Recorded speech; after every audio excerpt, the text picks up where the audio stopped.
നമ്മളും മരിച്ചു കിടന്നാൽ നമ്മെ അങ്ങ് ഖബറിലേക്ക് നിസ്കാരം നിർവഹിച്ചു കൊണ്ടുപോയി വെച്ച് നമ്മോട് ചോദ്യം ചോദിക്കാൻ വരുന്ന മലായിക്കത്തുകളുടെ ഒന്നാമത്തെ ചോദ്യം തന്നെ നിന്റെ റബ്ബിനെ കുറിച്ചാ, അല്ലാഹുവിൻ്റെ ദീനിനെ കുറിച്ചാ, മഹാനായ മുഹമ്മദുർ റസൂലുള്ളാഹി സ്വല്ലല്ലാഹു അലൈഹി വസല്ലമിനെ കുറിച്ചാണ്. ആ പ്രാഥമികമായ പരീക്ഷ നടക്കുമ്പോൾ ഉത്തരം പറയാൻ എനിക്കും നിങ്ങൾക്കും സാധ്യമാകണ്ടേ? അതിന് സാധ്യമാകണമെങ്കിൽ നിങ്ങൾ ഏത് വിധത്തിൽ നിങ്ങൾ മറ്റുള്ള എല്ലാ കക്ഷി വഴക്കുകളും അങ്ങ് മാറ്റിവെച്ച് പറയുന്ന കാര്യങ്ങളൊന്ന് ആത്മാർത്ഥമായിട്ടൊന്ന് ചിന്തിക്ക്. ഇതെൻ്റെ കാര്യമാണ്, എനിക്കെൻ്റെ ഖബറിൻ്റെ കാര്യമാണ്. എനിക്കാ 3 ഉത്തരവും അവിടെ ക്ലിയറായി അല്ലാഹുവിൻ്റെ മലായിക്കത്തുകളാകുന്ന ഉദ്യോഗസ്ഥരുടെ മുമ്പിൽ വിറവരാതെ വളരെ സ്ഥൈര്യത്തോടെ എനിക്ക് പറയാനാകണമെങ്കിൽ ഞാനെന്ത് ചെയ്യണം എന്നാണ് ഈ പറയുന്നത്. അതുകൊണ്ടേ നമുക്ക് രക്ഷയുണ്ടാവുകയുള്ളൂ. അതിനുള്ള വഴിയാണ് പറയുന്നത്.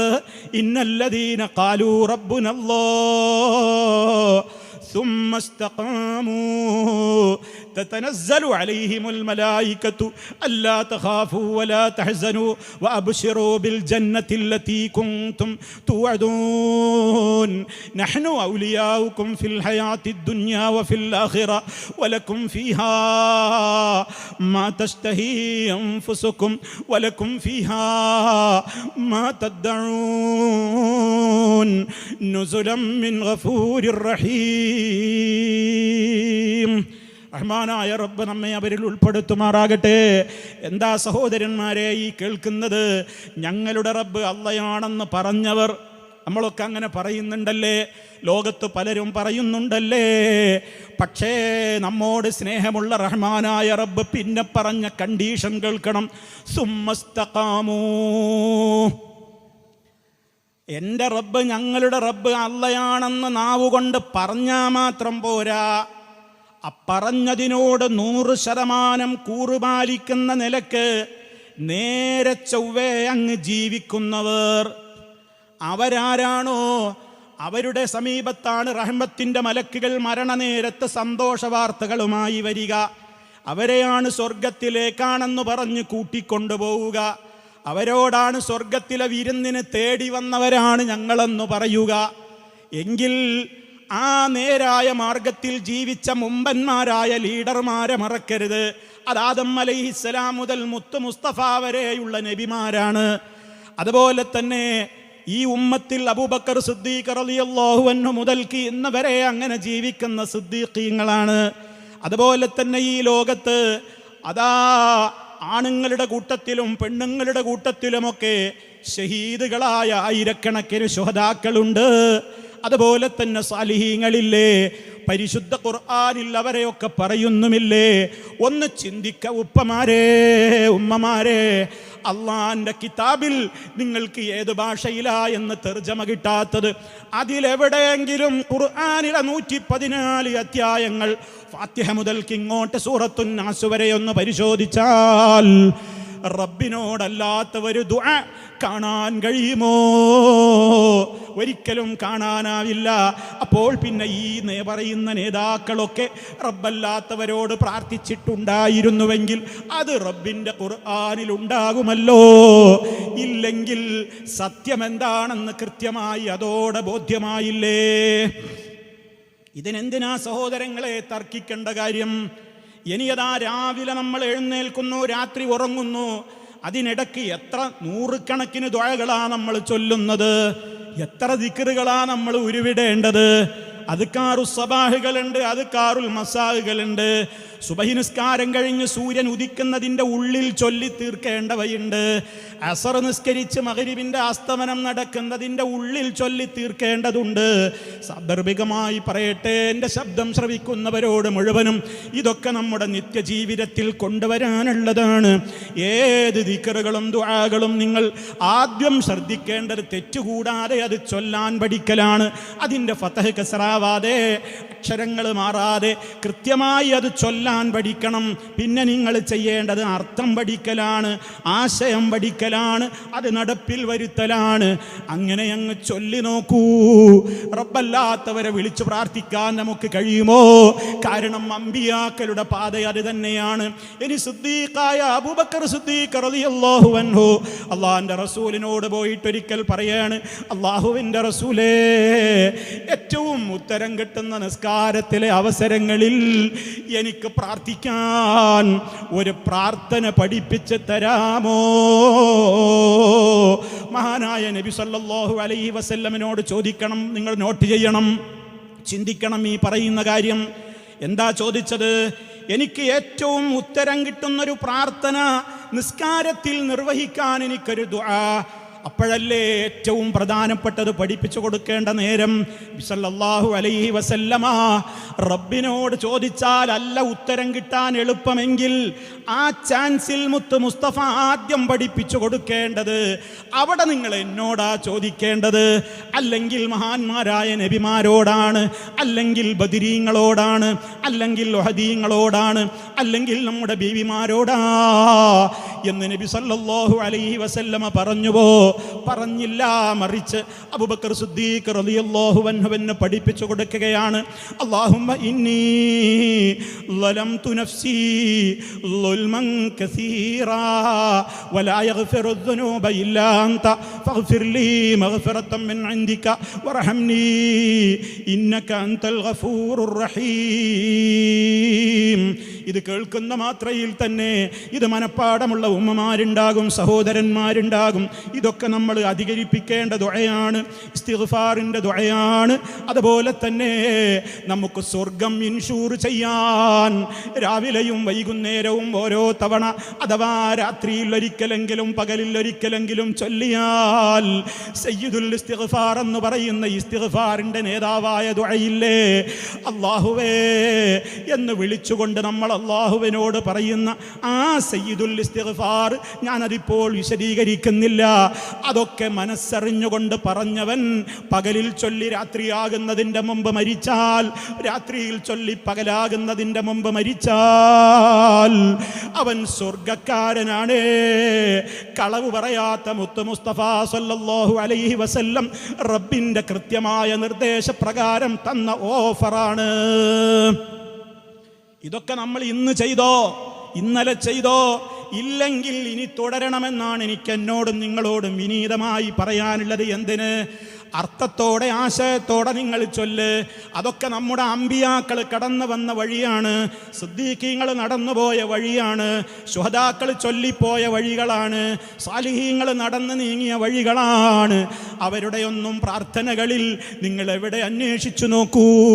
റബ്ബല്ലാത്തവരോടുള്ളൊരു പ്രാർത്ഥന നമുക്ക് അല്ലാഹുവിൻ്റെ ഖുർആൻ പരിചയപ്പെടുത്തിയ ആളുകളിൽ എവിടെയെങ്കിലും ഉണ്ടോ? ഇല്ലെന്നല്ലേ നമുക്ക് കാണാൻ സാധിക്കുന്നത്. മറിച്ച് റബ്ബല്ലാത്തവരോട് പ്രാർത്ഥിച്ച കക്ഷികളെയൊക്കെ പിന്നെ ഖുർആനിൽ കാണുന്നത് ആരെയാ? അള്ളയുമുണ്ട് മറ്റുള്ളവരുമുണ്ട് എന്ന് പറഞ്ഞവരാണ്. ആകാശഭൂമികളെ സൃഷ്ടിച്ചവരാരാ? മഴ തരുന്നവരാരാ? നിങ്ങളെ പടച്ചതാരാ? മുൻഗാമികളെ പടച്ചതാരാ? ജീവിപ്പിക്കുന്നവനാര്, മരിപ്പിക്കുന്നവനാര്, റിസ്ക് തരുന്നവനാര് എന്നൊക്കെ അബൂജഹൽ അടക്കമുള്ള മുശ്രിക്കുകളോട് ചോദിച്ചപ്പോഴും അവരൊക്കെ തലകുലുക്കി സമ്മതിച്ചു. അള്ളയാണതൊക്കെ എന്ന് അവരും പറഞ്ഞു. പക്ഷേ എന്നിട്ടും നമ്മുടെ നേതാവ് അവരോട് പോരാടേണ്ടി വന്നു. ബദറിൽ, ഉഹദിൽ, ഖന്തഖിൽ, ഹുനൈനിലൊക്കെ പോരാടേണ്ടി വന്നതിൻ്റെ അർത്ഥം എന്താ?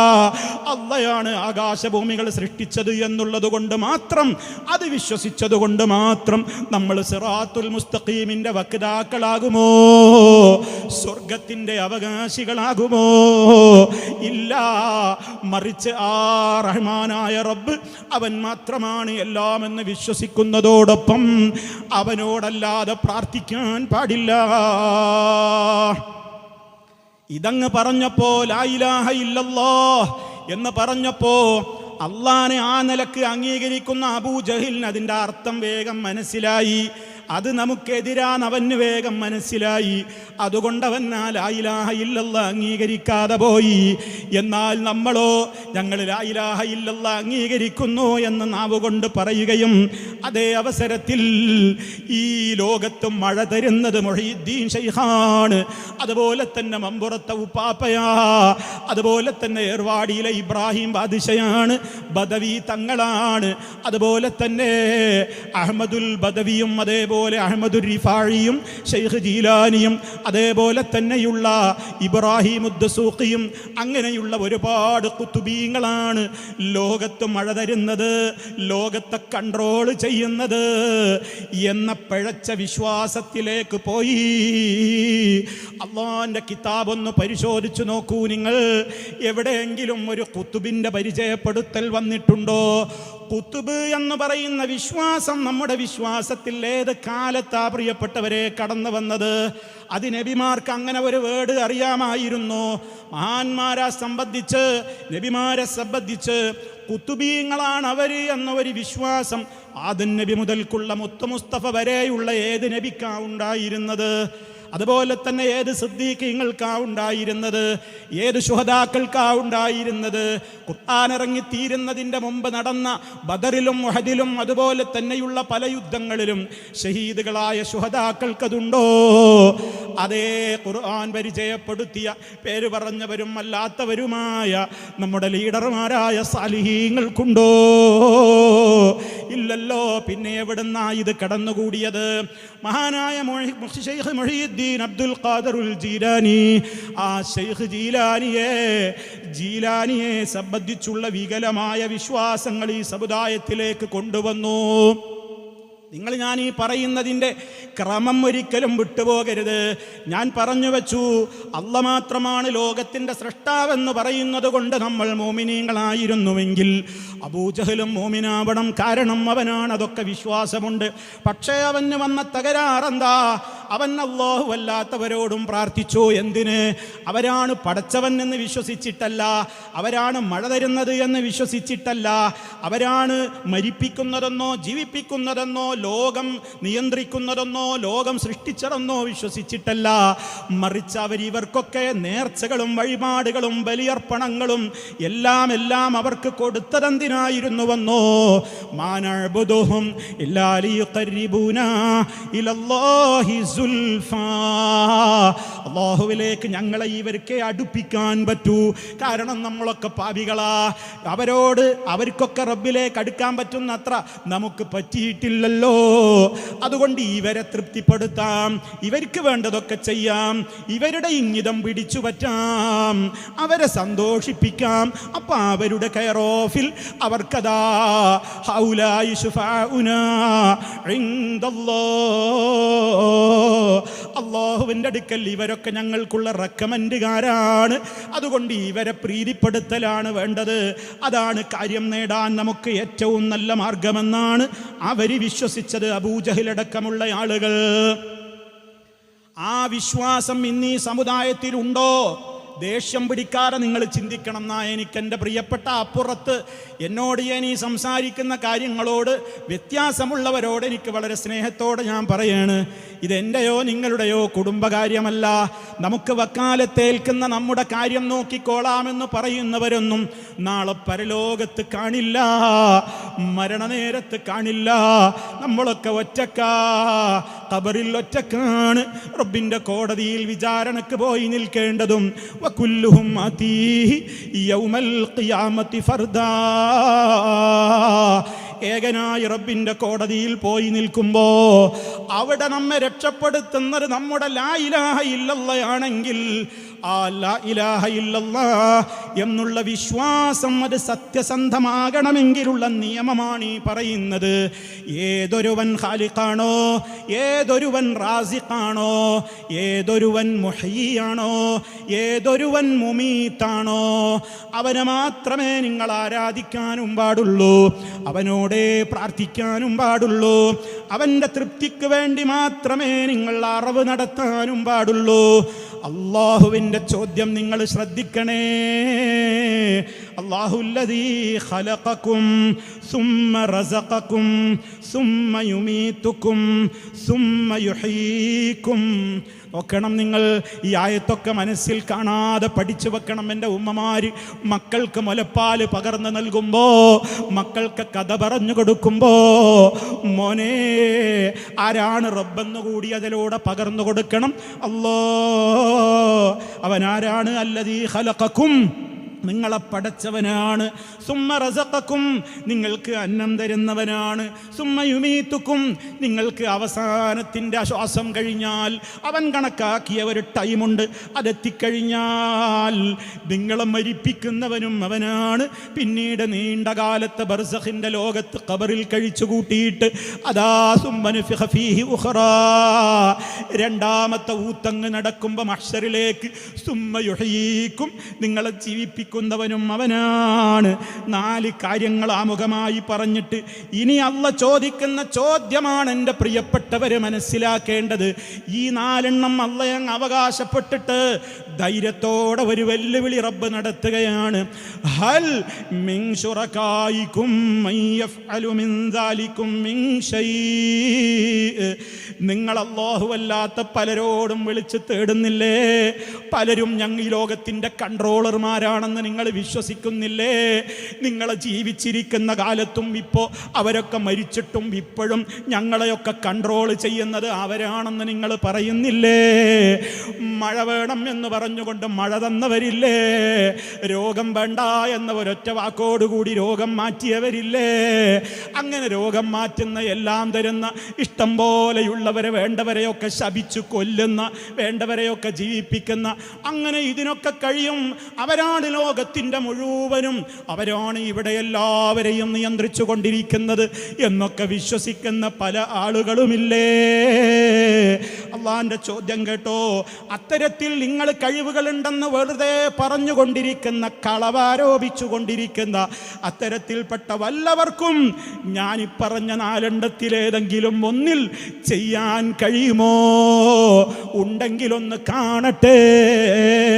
ഇത് സാധുവായ എൻ്റെ വെല്ലുവിളിയല്ല, രാജ്യത്തിൻ്റെ ലോകത്തിൻ്റെ ഉടമയായ മാലിക്കുൽ മുലൂക്കായ അല്ലാഹുവിൻ്റെ വെല്ലുവിളിയാണ്.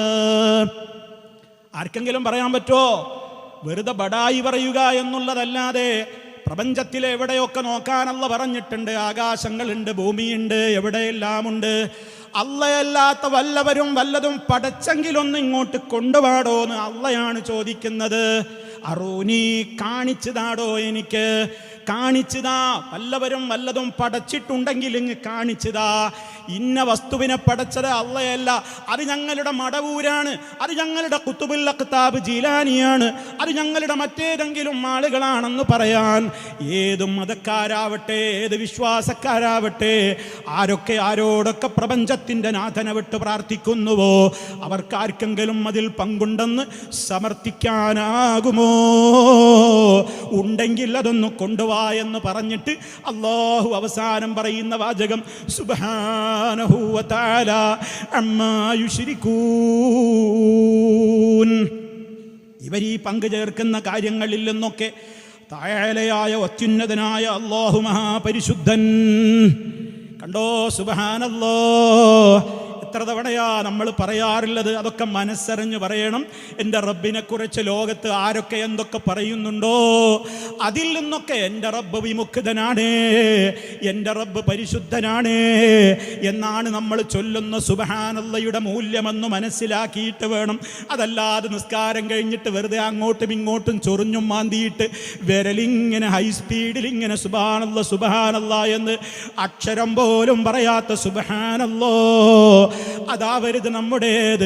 സുബ്ഹാനല്ലാഹ്, അൽഹംദുലില്ലാഹ്, അല്ലാഹു അക്ബർ. ഏത് ദിക്റുകൾക്കും ഈ വലിയ വീര്യമുണ്ട്.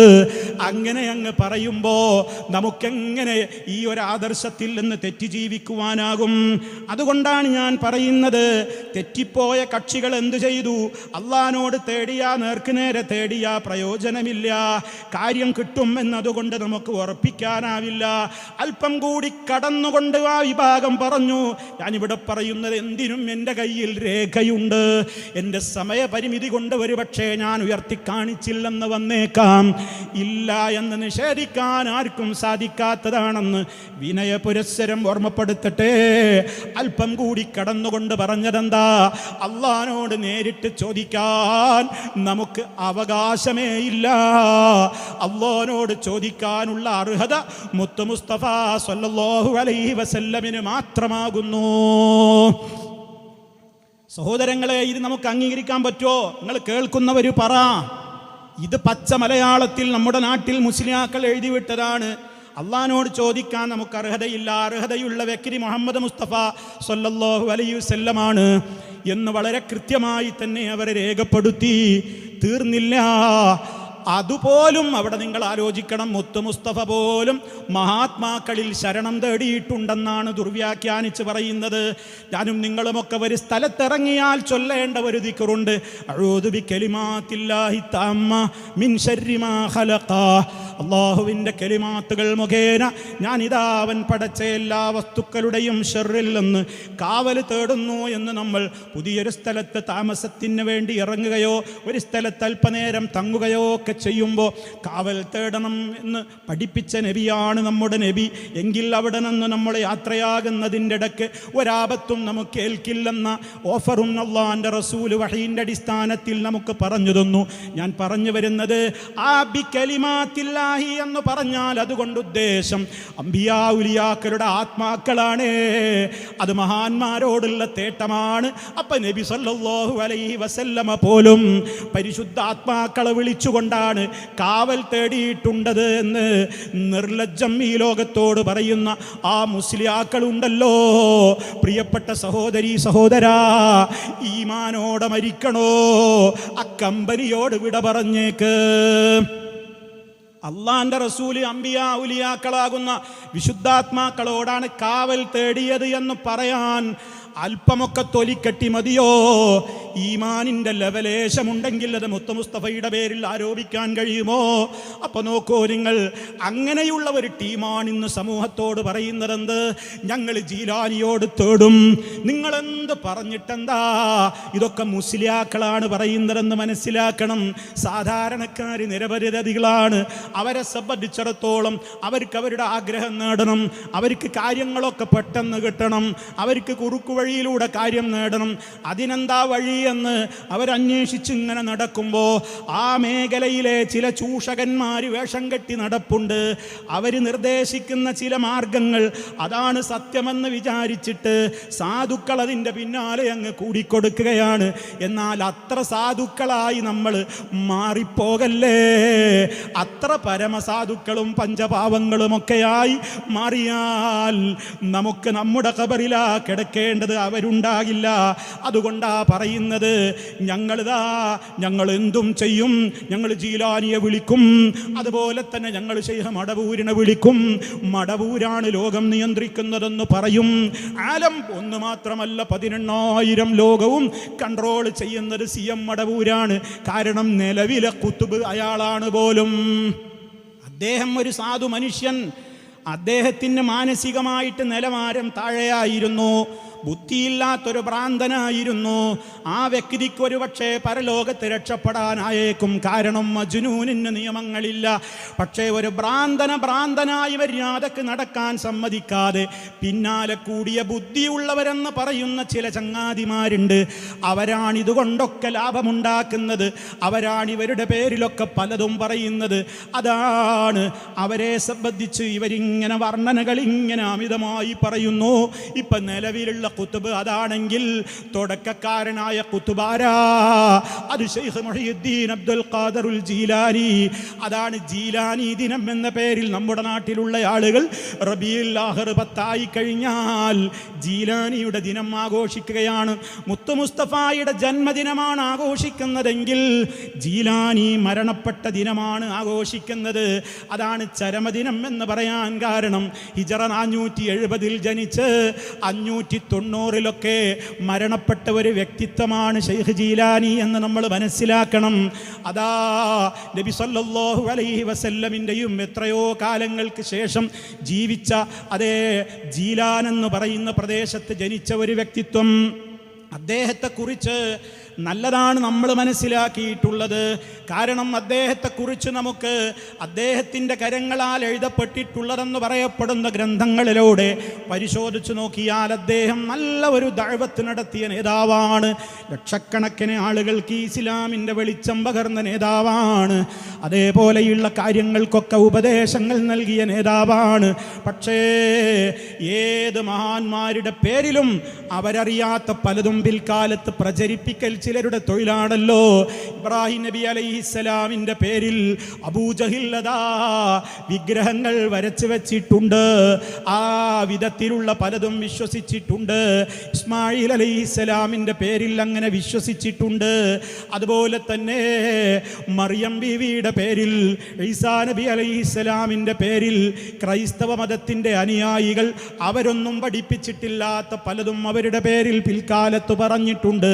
ഇതേപോലെ മഹാനായ മുഹമ്മദുർ റസൂലുള്ളാഹി സ്വല്ലല്ലാഹു അലൈഹി വസല്ലമ പഠിപ്പിച്ച കാര്യങ്ങൾക്ക് വിരുദ്ധമായി നബിയെ സ്നേഹിക്കാൻ എന്ന പേരിൽ മുത്തു മുസ്തഫയുടെ പേരിൽ പലരും പലതും പ്രചരിപ്പിച്ചിട്ടുണ്ട്. അതേപോലെ തന്നെയാണ് ഹിജറ 470 വന്ന് പിന്നീട് കുറേ കാലം ഒരു 90ഓളം കാലം ജീവിച്ച ജീലാനിയെക്കുറിച്ചും അതാ നട്ടാൽ മുളക്കാത്ത നുണകളാണ് പ്രചരിപ്പിച്ചു കൊണ്ടിരിക്കുന്നത്. ആ ഖുതുബാണ് അദ്ദേഹം എന്ന് പ്രചരിപ്പിച്ചു. അവിടെ തന്നെ അന്ധവിശ്വാസം വന്നു. അവിടെ തന്നെ ഇസ്ലാം വിരുദ്ധ വിശ്വാസം കടന്നു വന്നു. ഖുതുബ് എന്ന് പറഞ്ഞാൽ അച്ചുതണ്ട് എന്നാണ് ആ പദത്തിൻ്റെ അർത്ഥം. അഥവാ ലോകത്തെ മുഴുവൻ നിയന്ത്രിക്കുന്ന അച്ചുതണ്ടാണ് ശൈഖ് ജീലാനി. ആ ശൈഖ് ജീലാനി ടോപ്പ് ഖുതുബുൽ അഖ്താബാണ് പോലും, ഗൗസുൽ അഅ്ളമാണ് പോലും. അതിൻ്റെ കീഴേ കുറേ അബ്ദാലുകളുണ്ട്, നുഖബാഉകളുണ്ട്. ക്ഷമിക്കണം, നിങ്ങൾക്ക് മനസ്സിലാകാത്ത പദപ്രയോഗങ്ങൾ അറബിയിൽ വരുന്നുവെങ്കിൽ അതൊക്കെ സൂഫി പാർലമെന്റിലെ ചില ക്യാബിനറ്റിൻ്റെ പേരുകളാണെന്ന് ചുരുക്കത്തിൽ അങ്ങ് ഇപ്പം മനസ്സിലാക്കിയാൽ മതി. അങ്ങനെ അതാ അബ്ദാലുകളുണ്ട്, നുഖബാഉകളുണ്ട്, നുജബാഉകളുണ്ട്. ഈ വിധത്തിലുള്ള ഒരുപാട് ആളുകളടങ്ങുന്ന ഒരു 10-400 ചില്ലാനം വരുന്ന ക്യാബിനറ്റാണ് ലോകം മുഴുവൻ കൺട്രോൾ ചെയ്തുകൊണ്ടിരിക്കുന്നത്. നിങ്ങൾ ചോദിക്കണം, നിങ്ങളെ പറഞ്ഞു പറ്റിച്ചിട്ടുള്ള മുസ്ലിയാക്കളോട് സ്നേഹത്തോടെ ചോദിക്കേ, അങ്ങനെ നമ്മൾ വിശ്വസിക്കുന്നുണ്ടോ?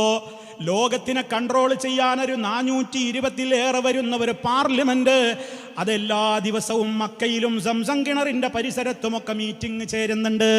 അവർ മീറ്റിംഗ് ചേരുന്ന ദിവസങ്ങൾ വരെ ഇവർ പബ്ലിഷ് ചെയ്തിട്ടുണ്ട്. ഞാൻ അതൊന്നും വിശദമായി പറയുന്നില്ല, കുറച്ച് കാര്യങ്ങളൊക്കെ എനിക്ക് പറയാനുണ്ട്. കണ്ടില്ലേ നിങ്ങൾ ഈ കാണുന്ന ഒരു പട്ടിക കണ്ടോ? ഇത് വളരെ പഴക്കമുള്ള ഇവരുടെ ഒരു വാരികയാണ്. ഇതിൽ കാണുന്ന പട്ടികയിൽ നോക്കിയാൽ ഇന്നെവിടെയായിരുന്നു ഈ പാർലമെന്റ് സമ്മേളനം എന്ന് നമുക്ക് നിഷ്പ്രയാസം കിട്ടും. എന്നിട്ട് നമ്മൾ എന്ത് ചെയ്യണം? ആ പാർലമെന്റ് കൂടുന്ന ദിക്കിലേക്ക് നമ്മൾ തിരിഞ്ഞു നിന്നിട്ട് അവരെ വിളിച്ചുകൊണ്ട് എൻ്റെ കാര്യം പറയണം. അതാണ് നമ്മൾ ചെയ്യേണ്ടത് എന്ന് പഠിപ്പിച്ചിട്ടുള്ള ലേഖനമാണ്. നിഷേധിക്കാനാകുമെങ്കിൽ നിഷേധിക്കട്ടെ. എത്ര കൊല്ലമായി ഇത് പറയാൻ തുടങ്ങിയിട്ട്, എത്ര കാലമായി ഇത് പറയാൻ തുടങ്ങിയിട്ട്. ആരെങ്കിലും മറുപടിയൊക്കെ പറയാൻ ഉദ്ദേശമുണ്ടെങ്കിൽ ഇതിൻ്റെയൊക്കെ ആയത്ത് നിങ്ങളൊന്ന് ഓതണം, ഇതിൻ്റെയൊക്കെ തെളിവൊന്നോദനം. ഇത് അള്ളാഹുവിൻ്റെ റസൂൽ ഏതായത്തിലൂടെയാ പഠിപ്പിച്ചത്, ഏത് ഹദീസിലൂടെയാ പഠിപ്പിച്ചത്? അപ്പൊ പുത്തൻവാദികൾ ആരാ?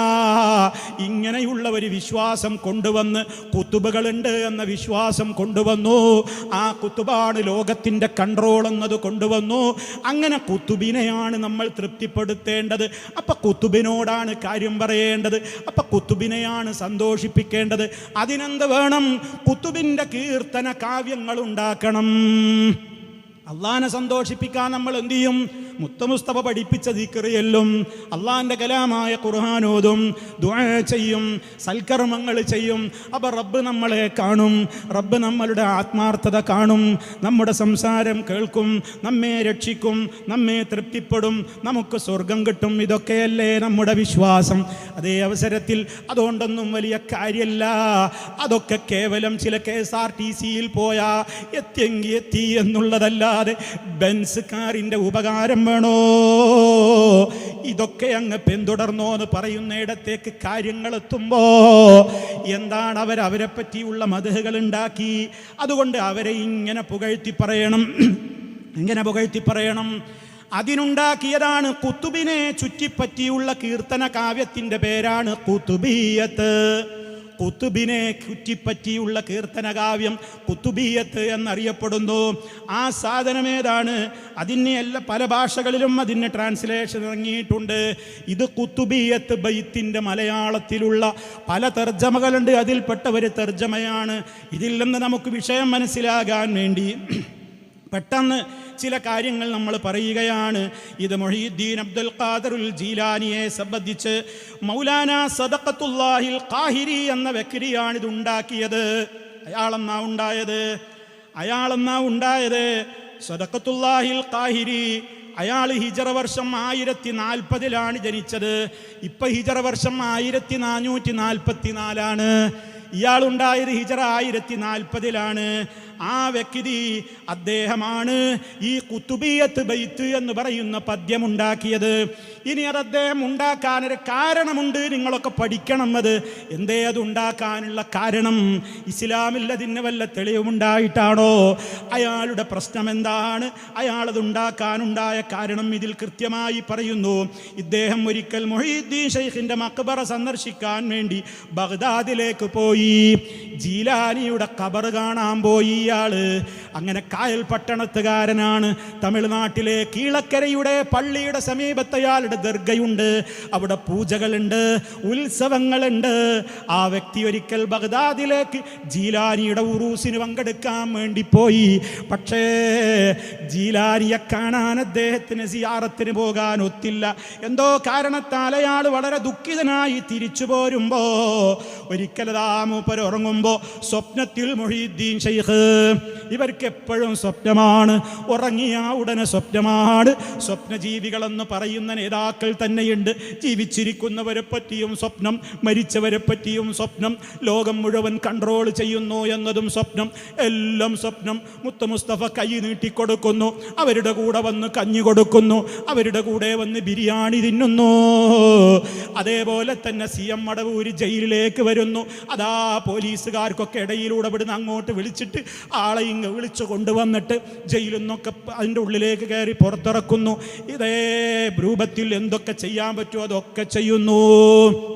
ഇങ്ങനെയൊക്കെ വിശ്വസിക്കുന്ന ഈ കമ്പനി അവർക്ക് എന്തിനും രേഖ സ്വപ്നമാണ്. ആ സ്വപ്നത്തിൽ ജീലാനി വന്നിട്ട് എന്തു പറഞ്ഞു? ഇനി ശ്രദ്ധിച്ചോ, നിങ്ങളതൊക്കെ പഠിച്ചു വെക്കണം എൻ്റെ പ്രിയപ്പെട്ട നാട്ടുകാരെ. കുത്തുബിയത്തെന്ന് പറയുമ്പോൾ മുസ്തഫ സഹാബത്തിന് ചൊല്ലിക്കൊടുത്തതാണെന്ന ധാരണയൊന്നും വേണ്ട. ഇതുണ്ടായത് എങ്ങനെയാണെന്ന് കേട്ടോ. ജീലാനിയുടെ ഖബർ സന്ദർശിക്കാൻ ഇവിടുന്ന് പോയതാ. അയാളെ കാണാൻ പറ്റിയില്ല, ഷെയ്ഖ് ജീലാനിയെ കാണാൻ പറ്റിയില്ല. അപ്പോൾ ഷെയ്ഖ് ജീലാനി സ്വപ്നത്തിൽ വന്നിട്ട് ഈ സദഖത്തുല്ലാഹിൽ ഖാഹിരിയോടൊരൊറ്റ ചോദ്യം. എന്താ ചോദ്യം? എൻ്റെ പിതാമഹനായ റസൂൽ സല്ലല്ലാഹു അലൈഹി വസല്ലമിൻ്റെ പേരിൽ അനേകം മദ്ഹീതങ്ങൾ എഴുതിയിട്ടുള്ള താങ്കൾ എന്നെ മറന്നുപോയോ?